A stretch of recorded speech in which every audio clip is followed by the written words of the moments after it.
Le grand dialogue. Sigika Foba. Le grand dialogue de l'émission de débat du studio Tamani sur votre radio. Chenni Beri. Halud Maundi. Chenni Beri. Sigika Foba. Le grand dialogue. Mesdames et messieurs, bonsoir. La sécurité dans les pays du Sahel, plus particulièrement ici au Mali, c'est le double sujet que nous abordons dans le grand dialogue de ce mercredi. Un sujet qui préoccupe de plus en plus à tous les niveaux, précisément au niveau national, sous-régional et international. La sécurité, c'est donc une réalité indéniable aujourd'hui dans les pays du Sahel. En témoignent les multiples attaques terroristes enregistrées à Bamako, Ouagadougou et Grand Bassam en Côte d'Ivoire. Et tout récemment, donc, une attaque qui a fait une trentaine de morts parmi les militaires nigériens. La situation est donc grave et il faut sans doute des mesures à la hauteur de sa gravité. La communauté des États de l'Afrique de l'Ouest l'aurait-elle finalement compris? Elle qui, lors de son sommet qui vient donc de s'achever à Dakar, a décidé d'envisager la création d'une force régionale antiterroriste. Y a-t-il des chances que cette volonté publiquement exprimée par les chefs d'État de la sous-région se concrétise un jour?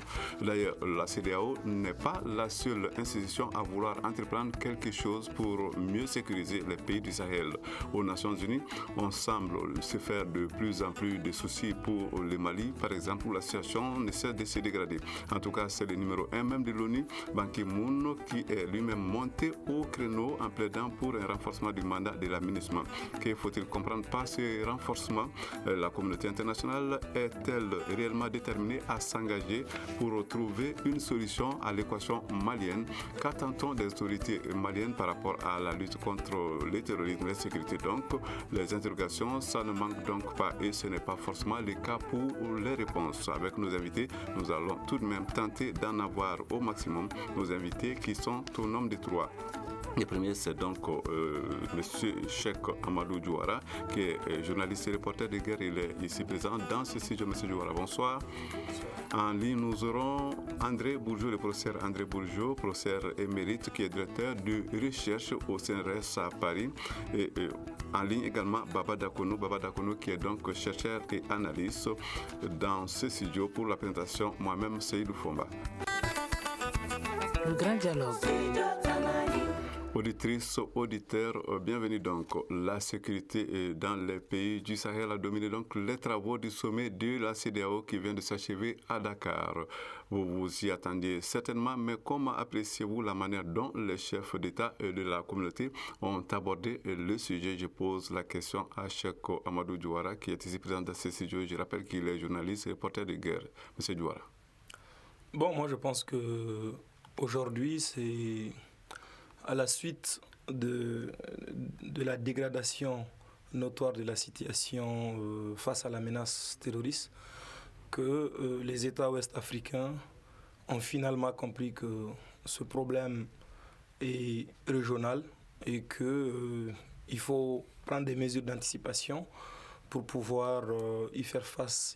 D'ailleurs, bien avant les déclarations récentes de la mise en place d'une unité pour combattre le terrorisme, il y avait déjà la mise en place du concept stratégie ouest-africaine antiterroriste à Abuja en décembre 2015, qui a réuni pas mal de chercheurs, d'hommes de médias, etc., de spécialistes de la sécurité pour déjà une première ébauche de ce qui vient d'être finalement proposé à la rencontre de Dakar.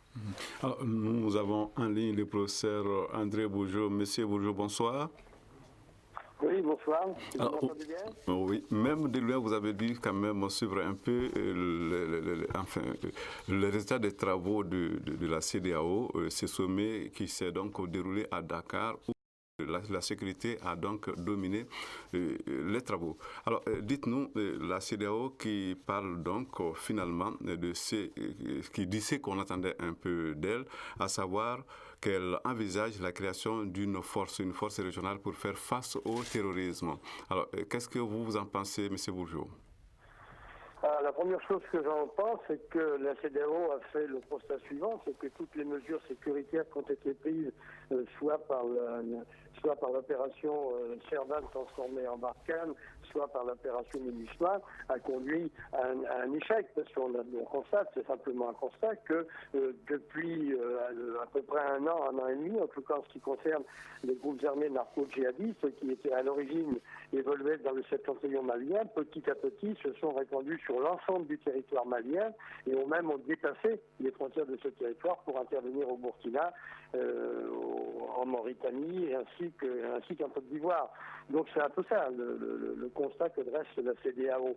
Maintenant, la création d'une force transfrontalière, c'est quand même aussi une approche globale.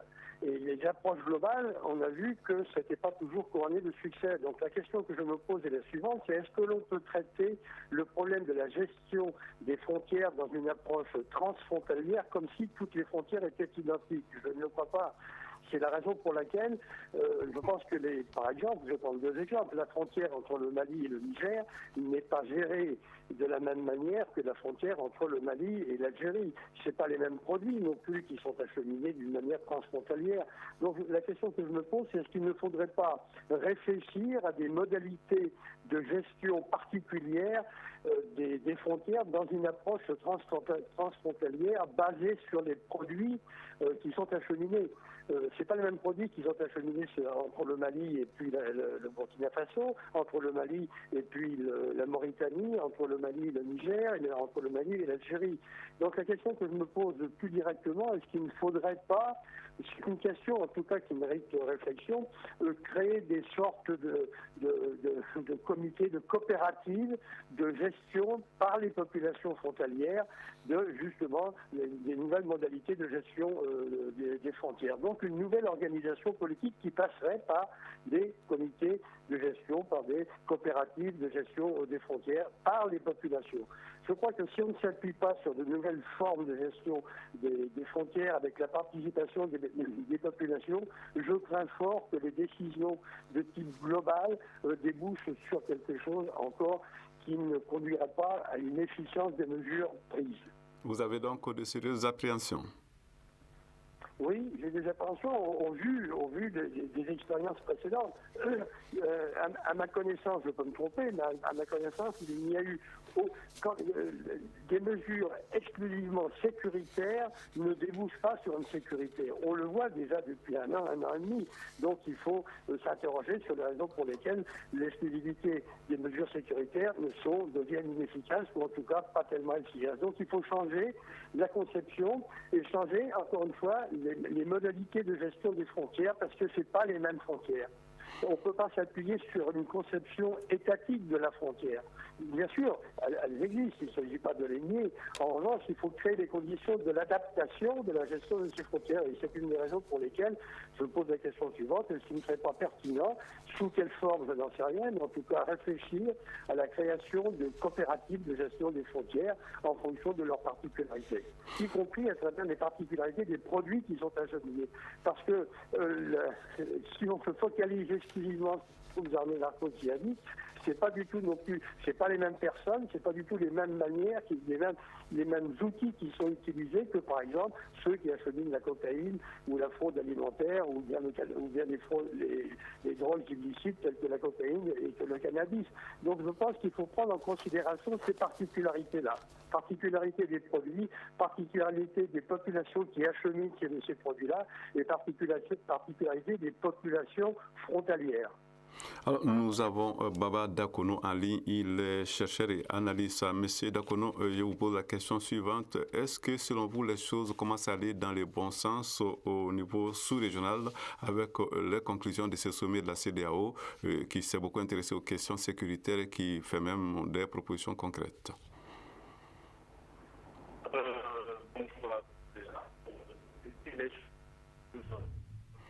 Alors, quelques difficultés avec Baba Dakono. Nous allons donc pouvoir les rejoindre dans quelques temps que la ligne soit un peu plus quand même meilleure. Nous retournons donc dans ce studio pour retrouver Cheikh Amadou Diouara, qui est donc journaliste et reporter de guerre. Alors, Cheikh, vous l'avez dit, la CEDEAO qui envisage donc de créer une force sous-régionale antiterroriste. C'est quelque part, peut-être, c'est certainement une bonne chose, mais vouloir créer une force de ce genre, c'est une chose, et pouvoir concrétiser l'initiative en est une autre. La CEDEAO a-t-elle les moyens humains, financiers et matériels pour pouvoir concrétiser cette idée? Les moyens humains, oui. Les moyens matériels, non, je ne pense pas. Mais je ne pense pas non plus que si jamais ils s'y mettent, ce ne serait pas à leur portée. Parce que ce qui est sûr, la lutte antiterroriste n'est pas le problème d'une seule région. Si jamais la CEDEAO prend sérieusement l'initiative de s'impliquer, elle bénéficiera d'appui, de soutien. Je pense surtout la partie la plus importante dans la lutte antiterroriste, c'est surtout les capacités d'anticipation, donc le renseignement. Et le renseignement, contrairement à ce qu'on peut penser, peut être souvent beaucoup plus, peut coûter beaucoup plus cher, peut être beaucoup plus difficile à organiser que même la guerre opérationnelle sur le terrain. Et je pense que c'est surtout de ça que nous avons besoin. Je pense qu'il faut aussi reconnaître qu'il y a quelques services de renseignement qui se sont avérés assez efficaces ces derniers temps dans la région. Et je pense que je ne vais pas vous surprendre si je cite ceux du Mali, qui ressortent dans la plupart des télégrammes, des rapports ces derniers temps, qui ont beaucoup surpris d'ailleurs par leur efficacité, non seulement par rapport à ce qu'ils font au Mali, mais surtout par rapport aux alertes qu'ils parviennent à donner, aux indications qu'ils parviennent à fournir à d'autres pays voisins, notamment la Côte d'Ivoire, le Burkina, qui a permis ces derniers temps pas mal de traques. Mais moi, ce que je voulais quand même préciser, c'est que il faut savoir que si la CEDEAO aujourd'hui demande ou décide finalement de mettre quelque chose comme ça en place, c'est qu'elle agit à un moment où elle a déjà laissé un peu le mal s'installer. Je pense qu'entre 2010 et 2012, à chaque fois que le président Amadou Toumani Touré à l'époque avait l'occasion, il ne manquait pas d'inviter ses pairs de la région, de s'associer à lui ou quand même de s'organiser pour faire face à ce problème. Et je pense qu'en ce moment, il ne le voyait pas comme ça. Il ne pensait vraiment pas que c'est un problème. Tout le monde pensait que c'était un problème qui était isolé quelque part dans le nord du Mali ou qui était un problème assez local. Personne ou la plupart de ceux-ci ne pensaient pas que c'était un problème qui pouvait arriver à un niveau où Abidjan ou Ouagadougou ou d'autres villes de la région pourraient être frappées en plein cœur. Malheureusement, c'est ce qui est arrivé. Et je pense qu'on prend de plus en plus conscience aujourd'hui de l'ampleur du phénomène, de son caractère beaucoup plus transversal. Et aujourd'hui, ce n'est pas des armées qui se font la guerre, c'est une menace asymétrique dont on ne sait pas d'où elle vient et qui peut frapper partout et à tout moment. Et je pense que c'est quand même à la suite d'une prise de conscience, mais surtout d'une grande inquiétude aujourd'hui que la CEDEAO s'engage enfin. Studio Tamani, 17h30, dans moins d'une minute, nous allons observer une courte pause.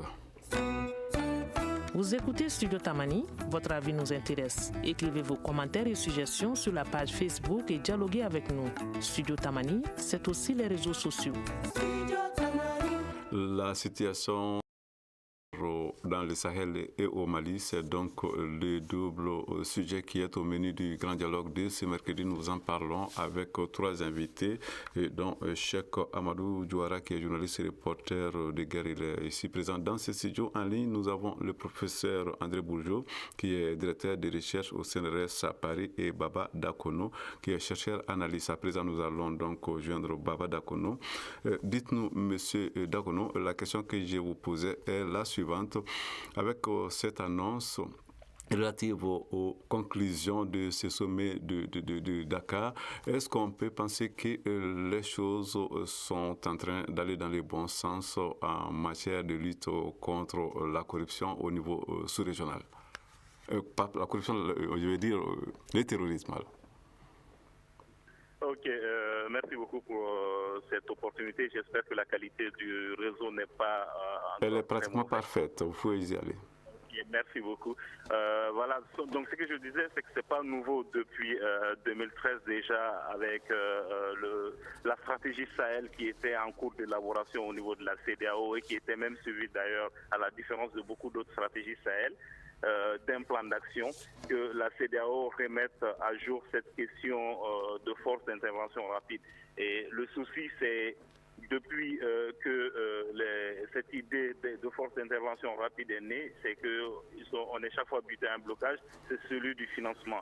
Et jusqu'à présent, ce qui est encore proposé, les mécanismes de financement ne sont pas clairement endogènes, donc ils vont reposer sur d'autres sources de financement et qui peut constituer le souci et qui est à l'origine de l'inefficacité, si tant est de croire qu'il y a eu une efficacité au moment de la crise malienne, parce que la force africaine qui devrait être déployée n'a pu être déployée à temps, même si après la CEDEAO estime que c'est son intervention qui a permis tout de suite la mise en place de la MISMA.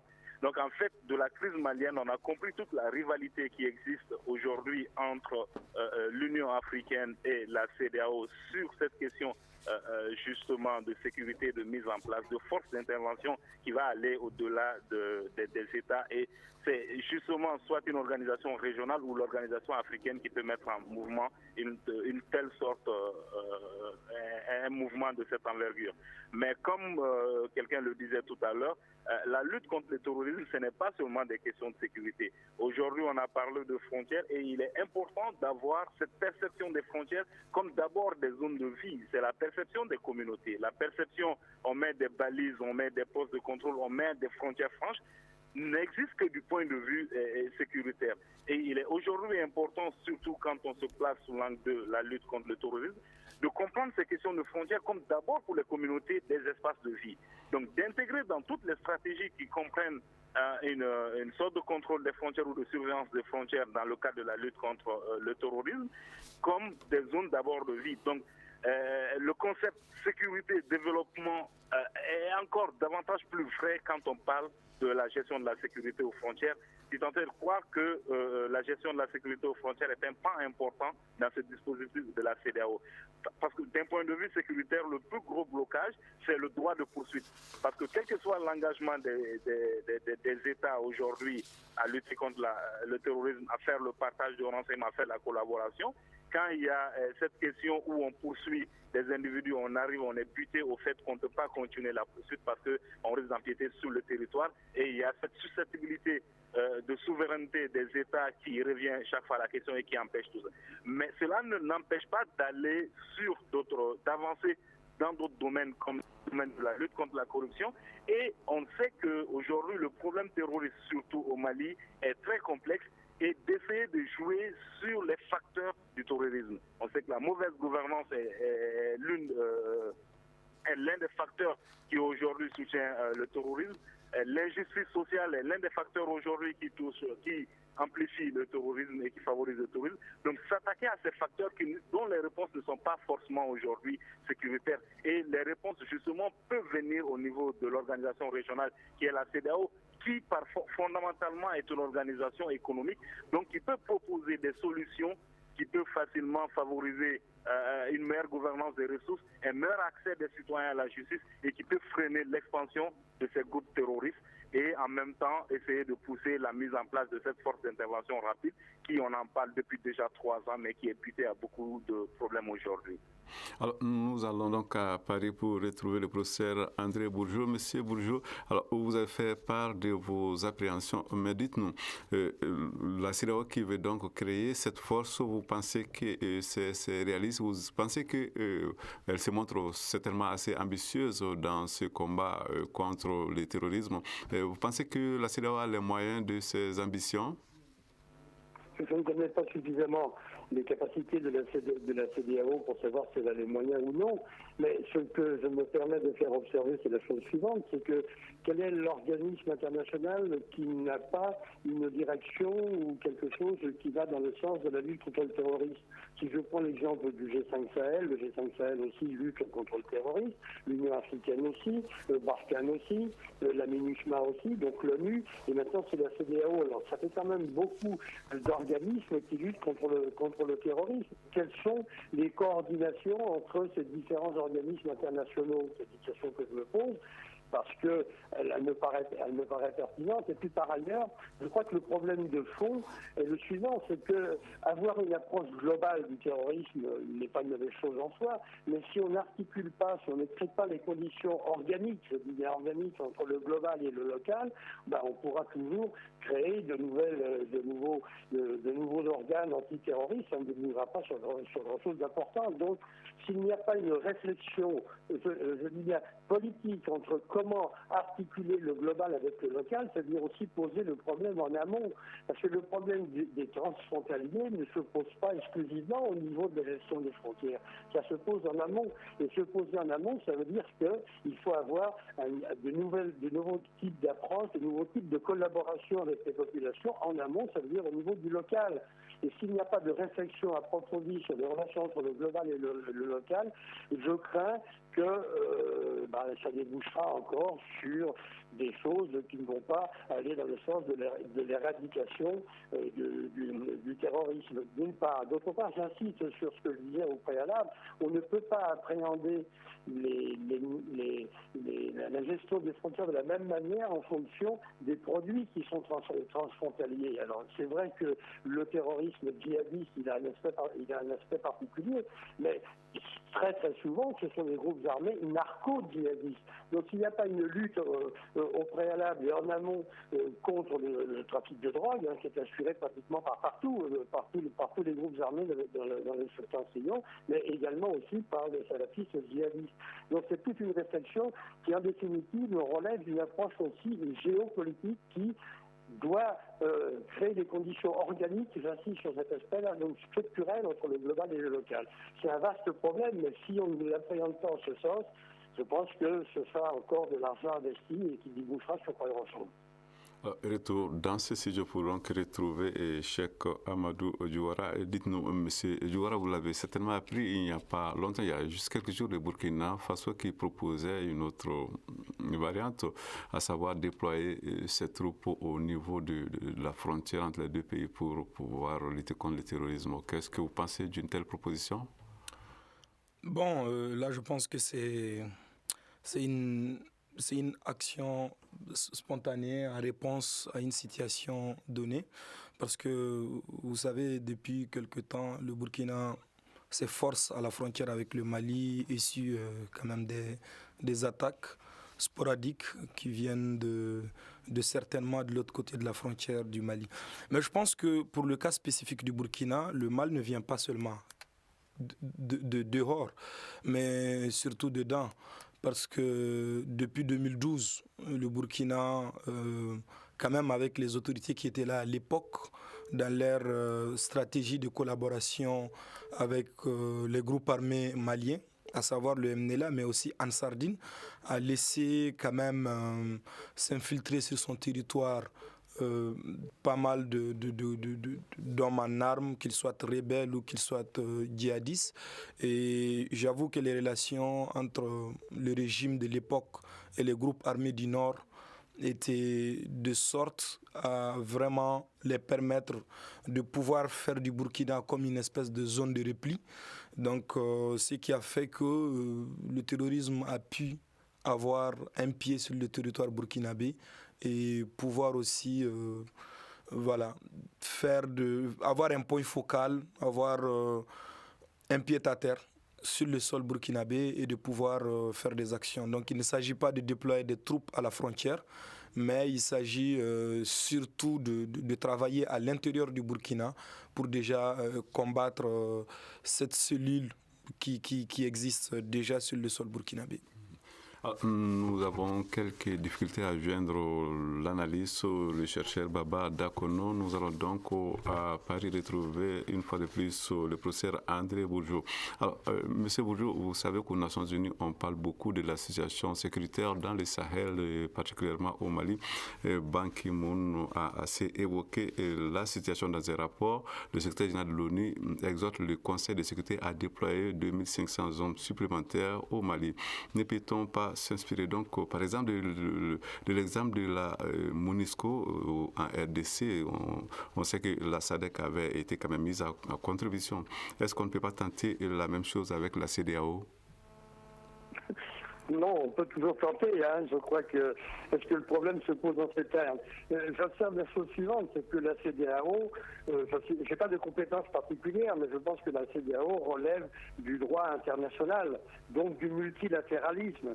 Et le multilatéralisme, toujours beaucoup de difficultés à s'exercer, à s'appliquer, parce que c'est le droit international qui est souverain. Donc ça repose le problème suivant, c'est les conditions d'articulation entre les souverainetés nationales, qui eux relèvent du droit national, de la Constitution, et puis des relations avec un droit international qui est souverain. Je dis bien qu'il est souverain. Donc est-ce qu'il ne faudrait pas trouver les moyens de combiner à la fois l'approche multilatérale avec une approche bilatérale? Tout à l'heure, le précédent intervenant faisait référence avec le Burkina. Je crois avoir lu il y a déjà 2 ou 3 mois qu'il y avait une sorte de traité, je ne sais pas si le terme est correct, de traité, mais enfin, un comité qui s'est mis en place, un comité officiel qui s'est mis en place entre le Mali et le Burkina, justement pour lutter contre le terrorisme. Il y avait aussi cette proposition émanant des Ivoiriens, cette fois-ci auprès du Mali, pour créer ce même type de relations. Donc je me dis, est-ce qu'il ne faut pas retourner aussi, de combiner d'une manière structurelle les relations bilatérales avec la relation multilatérale? Je voudrais poursuivre ce que je disais tout à l'heure à propos des organismes internationaux, des instances internationales qui luttent contre le terrorisme. Vous avez la CEDEAO, vous avez l'Union africaine, vous avez le G5 Sahel. Sauf erreur de ma part, l'Algérie n'est pas dans le G5 Sahel. Or, on sait bien quand même qu'une grande partie des éléments salafistes djihadistes proviennent d'Algérie. C'est aussi la même chose avec la Libye. Donc, vous voyez, il y a quand même des distorsions entre les espaces géographiques contrôlés ou sur lesquels interviennent toutes les instances internationales.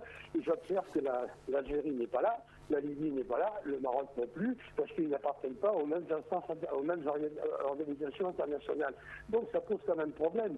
Parce qu'il ne faut pas élargir, et s'il faut élargir, eh ben, ça peut passer par des relations bilatérales, plus particulièrement entre le Mali et l'Algérie, parce qu'il y a quand même 1400 km de frontières communes. Peut-être la même chose entre... Professeur Bourgeot, on sait quand même que les Nations Unies jouent un rôle important dans des pays comme le Mali. Alors, Ban Ki-moon qui parle de renforcement du mandat de la MINUSMA, n'est-ce pas là une nécessité? Oui, mais si le renforcement de la MINUSMA, est-ce que ça intègre les problèmes, tous les types de trafic, y compris les salafistes djihadistes avec l'Algérie? Le renforcement, je veux bien. Si c'est un renforcement de type quantitatif, c'est pas non plus une extension en termes d'espace géographique. C'est ça qui est inquiétant. D'où, peut-être, pour éviter ce genre de choses, puisque c'est quand même le droit international qui dirige, de combiner, mais ça relève des politiques nationales, de combiner à la fois des rapports bilatéraux avec les rapports multilatéraux. Alors, nous avons toujours... Allez-y. Sur le local. Parce que ces populations-là, quelles que soient les frontières que vous prenez, ce sont des populations que l'on retrouve dans les pays frontaliers, de chaque côté des frontières. Alors, nous avons des difficultés à joindre toujours Baba Dakono, notre chercheur analyste. Nous espérons que cela va s'arranger dans quelques minutes. Nous venons donc à vous, Cheikh Amadou Diouara. Cheikh Amadou Diouara, les Nations Unies au Mali, on en parle depuis fort longtemps, notamment à la MINUSMA. Vous savez que lors de son sommet, la CEDEAO a exhorté les Nations Unies à prendre des mesures nécessaires pour renforcer les mandats de la MINUSMA. Elle est allée d'ailleurs plus loin, la CEDEAO, elle allait plus loin en exhortant l'ONU des moyens d'équipement adéquats en vue de l'adopter au contexte sécuritaire qui menace donc la paix et la sécurité de l'ensemble de la région. Est-ce que la CEDEAO ne touche pas ici du doigt le fond du problème? Non seulement elle touche ici le problème du fond du doigt, mais d'abord le problème d'équipement. Mais il n'y a pas un sérieux problème d'équipement. La MINUSMA, j'avoue qu'elle est bien équipée quand on voit les contingents suédois, néerlandais, allemands, bientôt, qui sont là avec, ils ont une capacité militaire, ils ont une capacité d'intervention, ils ont une capacité logistique énorme pour faire face aux problèmes. Mais il n'y a pas que ça. Moi, je pense que il y a un problème qui est là. Il y a un guet-apens qui se pose aujourd'hui par rapport à la lutte antiterroriste au Mali. La MINUSMA a un mandat, comme on le sait, qui ne le permet pas de faire ce qu'il doit pouvoir faire de façon opérationnelle pour lutter contre le terrorisme. Plusieurs responsables précédents de la MINUSMA ont saisi les Nations Unies, le Conseil de sécurité, pour demander un mandat plus efficace pour pouvoir lutter de façon opérationnelle contre le terrorisme. Et à chaque fois que ces requêtes sont allées aux Nations Unies, la réponse est qu'il y a l'opération Barkhane qui est mandatée pour lutter contre le terrorisme de façon opérationnelle au Mali. Et c'est ce qui fait le blocage. Donc il y a un blocage qui est là, qu'il faut effectivement passer par des plaidoyers, des lobbies comme ce que la CEDEAO vient de faire pour pouvoir lever ça. Parce que l'opération Barkhane a le mandat pour lutter contre le terrorisme de façon opérationnelle, mais est-ce qu'elle est en train de faire ce qu'elle devrait vraiment faire pour en finir? Moi, je pense que ce n'est pas envoyer 2000. Même si on double ou on triple aujourd'hui les effectifs de la MINUSMA, ça ne va absolument rien changer tant qu'ils n'auront pas le mandat nécessaire qu'il leur faut de façon opérationnelle pour mener cette lutte. Et ça, je pense qu'il faut quand même qu'on se dise la vérité de façon claire, qu'il y a un blocage au niveau du Conseil de sécurité de la part de la France à travers le fait que le mandat de lutter de façon opérationnelle contre le terrorisme est exclusivement réservé à l'opération Barkhane. Alors, nous avons à présent Baba Dakono en ligne. Dites-nous, monsieur Dakono, quand la CEDEAO exhorte, en fait, adresse quand même des messages assez forts, cette fois-ci aux Nations Unies, et le président burkinabé, je dois le rappeler, est allé même plus loin, lui, monsieur Kaboré, a parlé de la nécessité pour la MINUSMA de rehausser le niveau de ses compétences pour qu'elle puisse passer, donc, je cite, à des actes d'attaque et non simplement de sécurisation. Qu'est-ce que vous en pensez? On a beaucoup parlé de mandat de la MINUSMA, c'est vrai, mais ce qu'il faut savoir, c'est que fondamentalement, cette mission des Nations Unies, c'est une mission de maintien de la paix. Je crois qu'il y a eu déjà plusieurs débats sur le mandat de la MINUSMA. Aujourd'hui, l'incompétence, entre guillemets, de la MINUSMA qui est soulignée par certains politiques africains. Mais ce qui est important de dire, et c'est un constat désolant, mais aujourd'hui, la MINUSMA n'a pas les moyens elle-même d'assurer la sécurité de la mission elle-même. Aujourd'hui, la MINUSMA cherche à avoir les moyens pour assurer la sécurité de la mission elle-même, ce qu'elle ne parvient pas à faire. C'est qu'il faut attirer l'attention aujourd'hui sur le fait que ce n'est pas les populations de Gao, de Tombouctou ou de centre du pays, mais aujourd'hui, la MINUSMA peine à assurer la sécurité de ses propres éléments aujourd'hui, civils ou militaires. Donc, qu'on sorte aujourd'hui du discours on va augmenter le nombre d'effectifs militaires. Monsieur Dakono, Ban Ki-moon parle quand même d'une force d'intervention rapide et de renforcement des moyens de protection des convois. Pardon, je n'ai pas bien entendu. Je dis que Ban Ki-moon évoque le renforcement, la nécessité de créer une force d'intervention rapide et de renforcer les moyens de protection des convois. Oui, mais encore, on est encore dans le débat quel convoi. On est encore dans la protection aujourd'hui de la MINUSMA elle-même. tout de suite, j'étais au fin fond du Mali où on a posé la question à quelqu'un, aujourd'hui, est-ce que la personne pense que la MINUSMA peut résoudre le problème malien? La personne qui n'est pas allée à l'école et qui ne semble pas être au courant des choses, la réponse est toute simple. La MINUSMA ne pourra pas. C'est un processus politique qui peut résoudre le problème aujourd'hui au Mali et non une mission de sécurisation telle qu'on est en train de le penser. C'est ce que vous venez de dire de la part de Ban Ki-moon. Rappelle encore que la MINUSMA aujourd'hui cherche à rentrer dans les moyens de son rôle d'abord, avant de pouvoir assumer et assurer ce rôle aujourd'hui. Alors, nous avons le professeur en ligne, le professeur André Bourgeot. Alors, vous l'avez suivi avec nous, des messages que la CEDEAO adresse aux Nations Unies par rapport donc à la mission de la MINUSMA. Vous en savez déjà quelque chose. Alors, ces appels adressés donc à l'ONU, c'est quelque chose de légitime, non, de la part de la CEDEAO? Oui, enfin, encore une fois, au risque de me répéter, c'est pas le renforcement de mesures exclusivement sécuritaires qui vont résoudre le problème. Les mesures sécuritaires ont déjà été prises. Et donc là, on dit que c'est un problème d'ordre quantitatif, il faut renforcer les choses. Je pense pas que la lutte contre le terrorisme passe uniquement par des mesures d'ordre sécuritaire. Tout à l'heure, un intervenant critiquait l'opération Barkhane à juste titre. Mais il n'y a pas que Barkhane qui lutte contre le terrorisme, vous avez aussi le G5 Sahel. Quelles sont les relations entre le G5 Sahel et puis Barkhane pour la lutte contre le terrorisme? C'est une question qui me paraît pertinente. C'est une des raisons pour laquelle j'insiste un peu sur le fait qu'il y a plusieurs organismes internationaux qui luttent contre le terrorisme et qui, en définitive, ça ne débouche pas sur grand-chose. Donc, est-ce qu'il ne faut pas repenser, je dis bien, repenser la lutte contre le terrorisme à travers ces aspects transfrontaliers, avec une approche géopolitique qui combine aussi le problème des politiques locales. Si on n'a pas une approche, j'allais dire, anthropologique de la gestion des frontières en amont, je crains fort que rajouter 2000 militaires à la MINUSMA avec des moyens de protection des convois, etc., ne débouche pas sur grand-chose. D'autant que, en ce qui concerne les groupes armés narco-djihadistes, ils ont fait leur démonstration de leur capacité d'adaptation aux nouvelles mesures sécuritaires. Depuis le début, on le voit très bien. Donc, face à ça, ils trouveront aussi de nouvelles mesures pour attaquer. Ce sera peut-être plus des mines, ce sera autre chose. Donc, je pense, au risque d'insister, c'est que ce ne sont pas des mesures exclusivement sécuritaires qui vont pouvoir éradiquer les pratiques terroristes.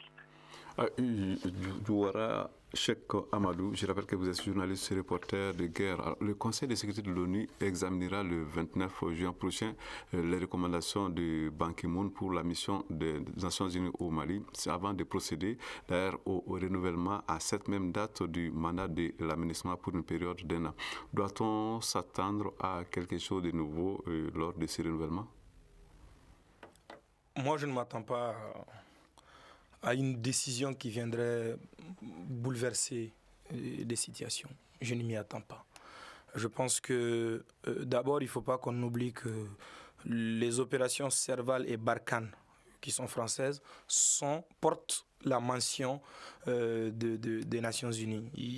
C'est des missions qui ont quand même été autorisées aux Nations Unies. Et d'ailleurs, il faut le préciser, quand le Mali a écrit à la France pour demander une aide, la lettre avait été retournée pour que le Mali reprenne et le faire passer sous le mandat des Nations Unies. Cela est assez important. Et ce qui fait qu'aujourd'hui, toutes les tentatives, Mungui a fait plusieurs tentatives et à chaque fois qu'il y a des tentatives, on dit non, il y a déjà une opération de lutte contre le terrorisme sous mandat des Nations Unies. Donc la MINUSMA, nous voulons qu'elle reste une mission de stabilisation. Donc si on revient avec l'argument, les mêmes Nations Unies, parce que quand même le bureau du secrétaire général et le Conseil de sécurité, ça fait deux choses assez différentes. Moi, je ne pense pas que le Conseil de sécurité est dans cette logique. Parce que la France qui est quand même chef d'orchestre de tout ça, je ne pense pas qu'elle est dans une logique aujourd'hui de partager de façon opérationnelle la lutte antiterroriste. Et aujourd'hui, la preuve est que le G5 Sahel reste quand même excusez-moi, un club de présidents pour se retrouver, parler. Nous avons des officiers supérieurs qui se retrouvent, des chefs d'état-major qui se retrouvent, qui parlent, mais il n'y a rien de véritablement opérationnel sur le terrain. Ils n'ont pas les moyens de faire cette lutte. Les bailleurs qui sont censés, parce que les bailleurs se retrouvent toujours être aussi ces pays membres du Conseil de sécurité des Nations Unies, donc ça bloque. Moi, je pense que ce n'est pas un problème d'effectifs ou de moyens, c'est surtout un problème de lobby, un problème de décision, un problème d'influence politique, et je pense que c'est à ce niveau que ça doit se gérer. Alors, nous retrouvons donc Baba Dakono. Alors, Monsieur Dakono, cette date du 21 juin, c'est quand même une date importante que nous, Maliens, en tout cas, on va beaucoup s'intéresser à cette date pour la simple raison que c'est ce jour qu'on va procéder au niveau des Nations Unies au renouvellement du mandat de l'AMINUSMA. Alors, pour vous, ça va se passer comme les autres fois? M. Dakono n'est donc pas en ligne. Nous allons à Paris retrouver le professeur émérite André Bourgeot, qui est le directeur de recherche donc au CNRS à Paris. Monsieur Bourgeot, le renouvellement du mandat de l'AMINUSMA, c'est donc le 25 juin. Ça sera donc après l'examen des recommandations de Ban Ki-moon pour la mission des Nations Unies au Mali. Vous, comment est-ce que vous voyez ces dates? Comment voyez-vous ces renouvellements? Est-ce que vous attendez à un changement par rapport au mandat de l'AMINUSMA? Lorsque j'étais à Bamako, mais j'en suis pas sûr, c'est la raison pour laquelle je vais être très prudent dans ma formulation, j'avais entendu sur une radio que l'AMINUSMA dressait un bilan de ses activités depuis le début de la licence de l'AMINUSMA jusqu'à maintenant, prenant en compte les critiques qui avaient été adressées de ci, de là. Donc je ne sais pas si effectivement c'est vrai, mais si c'est vrai, ça veut dire que ça augure de quelque chose qui irait dans un sens beaucoup plus positif.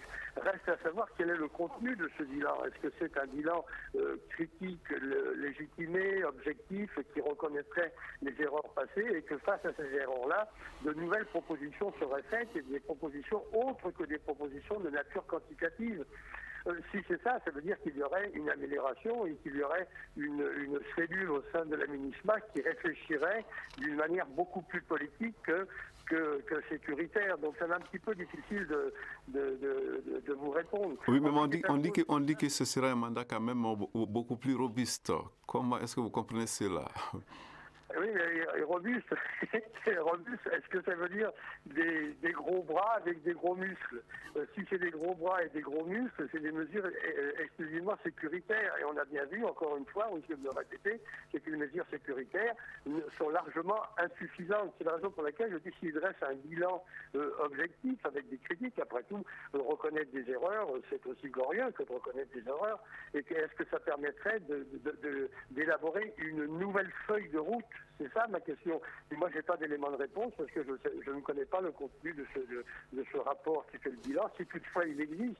Mais ce que je souhaite ardemment, c'est qu'effectivement, ils prennent en considération une approche qui combinerait à la fois le géopolitique, parce que ce n'est pas simplement militaire. Le problème de la sécurité n'est pas réductible à des problèmes d'ordre militaire. Donc, est-ce qu'il y a possibilité d'un élargissement au niveau du concept, au niveau de la réflexion, de combiner, encore une fois, parce que le MINUSMA, elle est sur le terrain, on voit bien, les attaques se font sur les antennes de la MINUSMA à Gao ou autre part.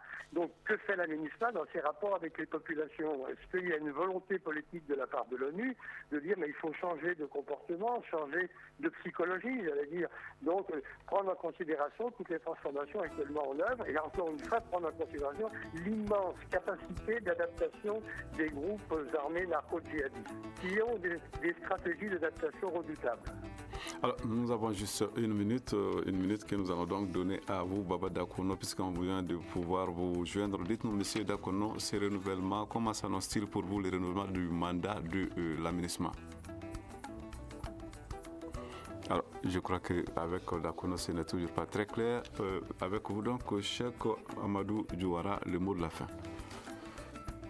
Le mot de la fin, pour moi, c'est que les Maliens saisissent qui de droit en termes surtout de lobby, qu'on renforce le lobby politique pour parvenir à convaincre les membres du Conseil de sécurité pour un vote favorable, pour que la MINUSMA ait enfin le mandat opérationnel de lutter contre le terrorisme et que Barkhane joue plus franc jeu.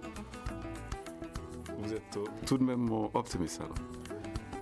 Non, moi je ne suis pas optimiste à ce niveau. Je pense qu'il faut d'abord parvenir à convaincre les pays membres du Conseil de sécurité ou faire des lobbies auprès de d'autres pays qui pourront être plus influents que la France pour que finalement nous puissions avoir les mesures adaptées. Parce que la stratégie française, je pense que c'est celle qui nous bloque.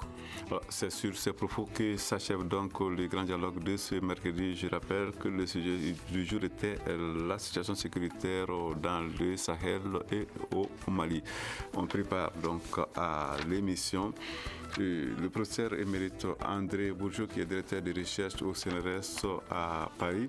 Nous avions Baba Dakono, chercheur analyste, et Cheikh Amadou Diouara, qui est donc journaliste. Il est reporter de guerre. Il est journaliste tout simplement, on va le dire. C'est donc tout. Nous avons à la mise en onde Gagné Kanté. Régie vidéo Salim Diouara et réalisation Ousmane Diadje Touré. À la présentation, il y avait Seydou Fomba. On se retrouve donc demain pour un autre sujet. À demain. Le grand dialogue. Le grand dialogue de l'émission de débat du studio Tamani sur votre radio. Shenni Beri Halud Maundi. Shenni Beri Siki Kafoba.